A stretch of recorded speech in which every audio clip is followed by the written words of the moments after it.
Voici pour donc l'actualité des sports, c'est sur la sans transition. Alimoni, bonjour. Bonjour, Nous Tanguy. sommes ce matin, jeudi, et comme jeudi, on a toujours un invité sur Sport Matin. Ce matin, vous avez fait appel à Dr Ghislain Kwesi Radonou. Monsieur Radonou, bonjour. Bonjour. Bienvenue sur Actu Matin. Vous êtes déjà un habitué de ce plateau.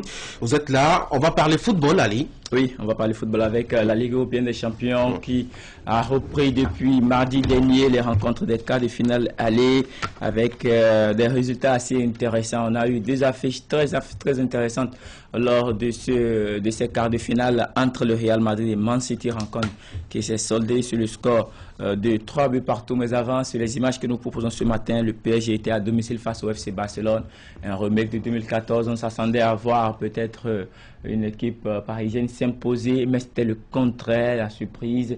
Bien entendu, le Barcelone qui prend, je dirais, une belle option pour cette manche aller en s'imposant sur le score de 3 buts à 2 face à son adversaire.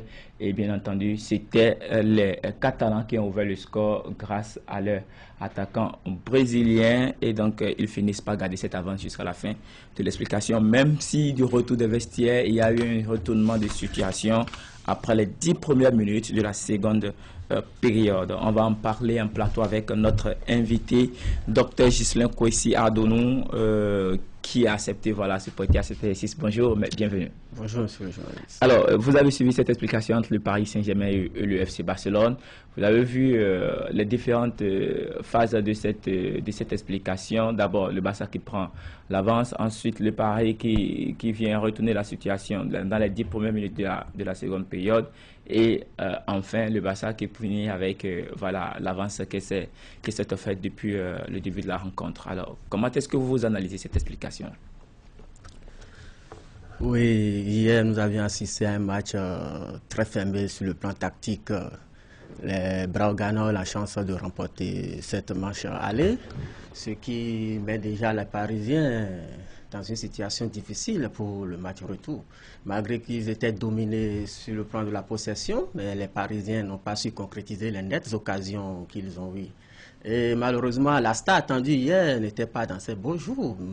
Kylian Mbappé, le chouchou français, hier a été neutralisé par les défenseurs barcelonais.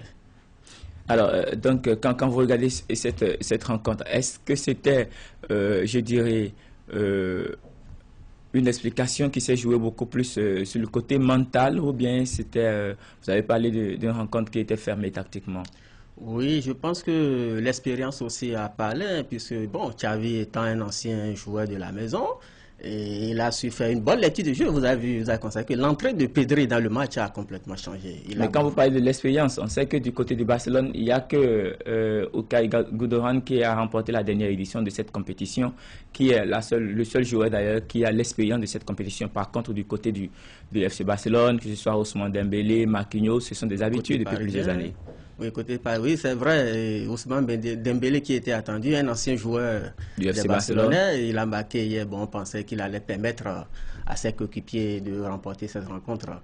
Et de l'autre côté également, il y a le défenseur uruguayen, Araujo, qui a su vraiment maîtriser Mbappé malgré ses velléités offensives.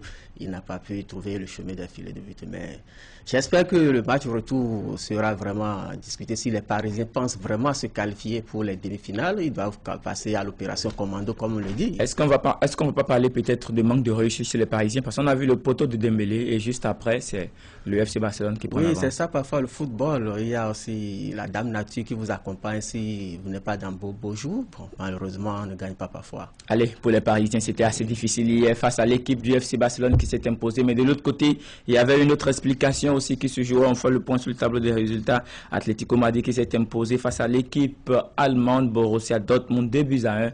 C'était bien entendu l'autre rencontre des quarts de finale de cette UEFA Ligue des Champions. Alors, l'Atlético de Madrid a pris l'avance 2 buts à 0 déjà au cours de la première mi-temps. Alors, on a vu quand même une équipe de Borussia Dortmund qui était un peu en dedans lors du premier acte, mais qui s'est finalement retrouvée.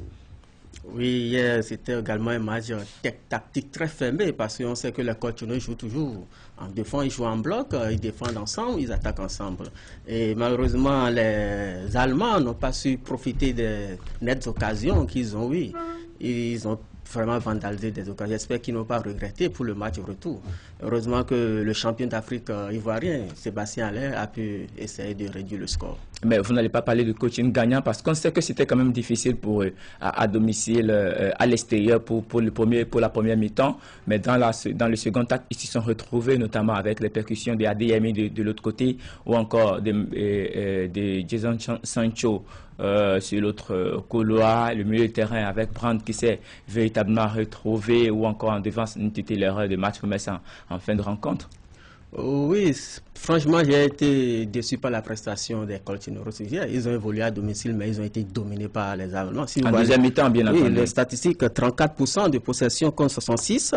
Ils ont eu 9 tirs cadrés, ils ont marqué 2 buts. De l'autre côté, il y a eu un tir cadré et puis il y avait 8 corners sur 8, ce qui veut dire que le match retour promet un affaire pour les Colchoneros. Bon, je pense que les Allemands vont se qualifier pour le match retour. On va revenir sur les projections. Il faut préciser que donc cette formation de Borussia Dortmund crée souvent la sensation ou encore pour la plupart des équipes allemandes. On se rappelle de cette victoire de l'équipe de Leipzig face à la formation de Man City en phase de groupe et c'est souvent ce qui fait le charme de cette compétition au haut niveau, l'UEFA Champions League. On revient maintenant à ces deux explications du mardi dernier, le Real Madrid et Manchester City.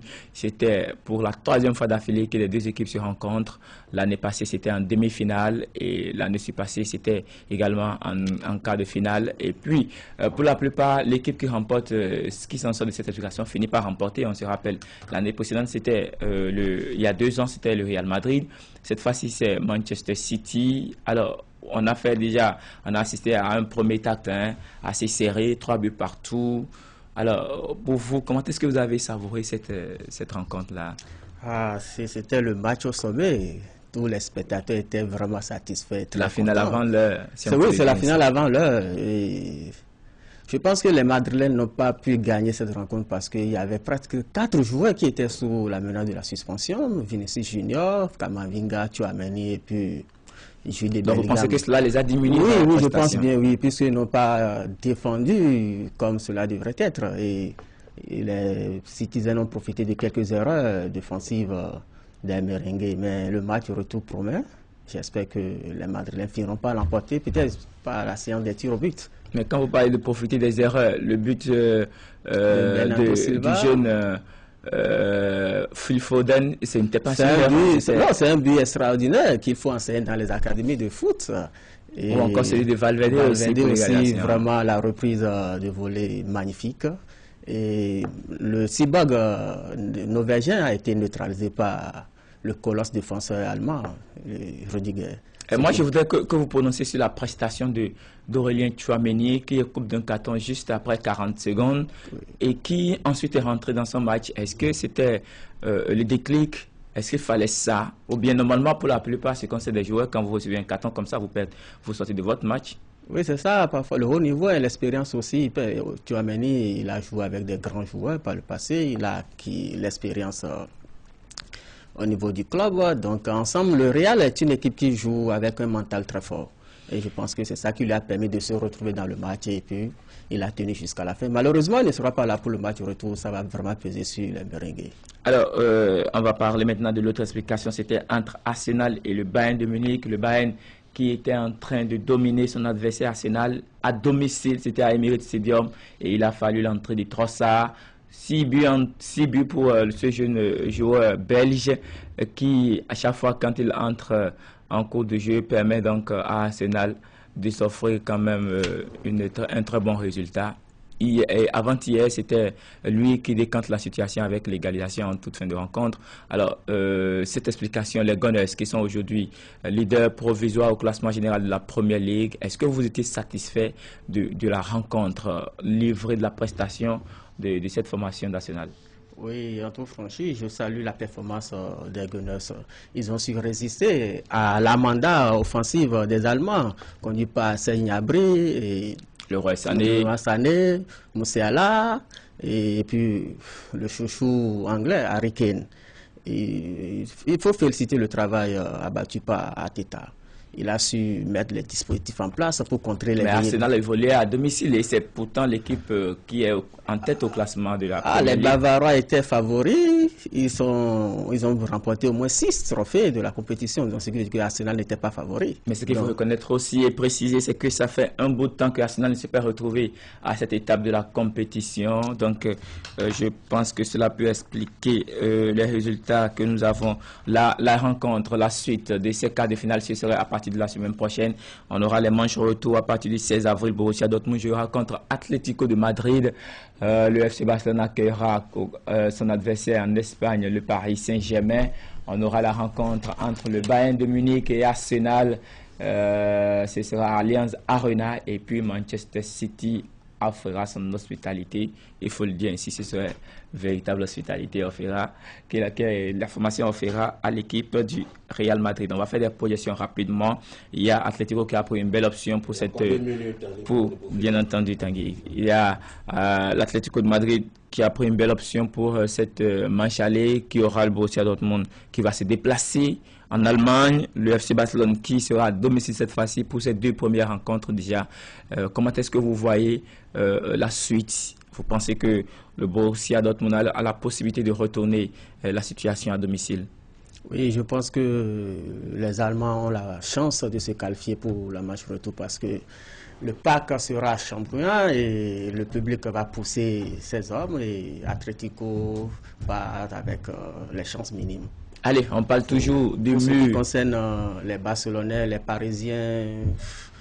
Ça va être difficile de retourner la situation à l'extérieur. Oui. Tout est possible puisqu'on parle de football et puis tout peut arriver à tout moment. Mais retenez tout simplement que pour cette rencontre de Borussia Dortmund entre Borussia Dortmund et Atlético Madrid, le mur jaune sera dressé et ce sera à Signal Iduna Park, bien entendu précisément dans la ville de Dortmund. On va pas finir avec les rencontres Bayern de Munich Arsenal pour la manche retour, 2 buts partout à l'aller. Cette fois-ci, ce sera Allianz Arena en Allemagne. Alors, comment est-ce que vous entrevoyez la fin de cette rencontre aussi sera très fermée. Je pense que les Gunners ont la chance de se qualifier. Ce sera une surprise. Et quelle sera la tour des Gunners pour qu'ils puissent en sortir face à cette formation bavaroise? Oui, la combativité collective. Si l'équipe décide de refaire le même match qu'aller, je pense qu'ils peuvent renverser la tendance situation du côté de la Arena. De toutes les façons, il faut préciser qu'il y a une situation polémique lors de cette manche aller avec le penalty sifflé ou non de Bukayo Saka face à Manuel Neuer en fin de rencontre. Et puis on va finir avec Manchester City Real Madrid.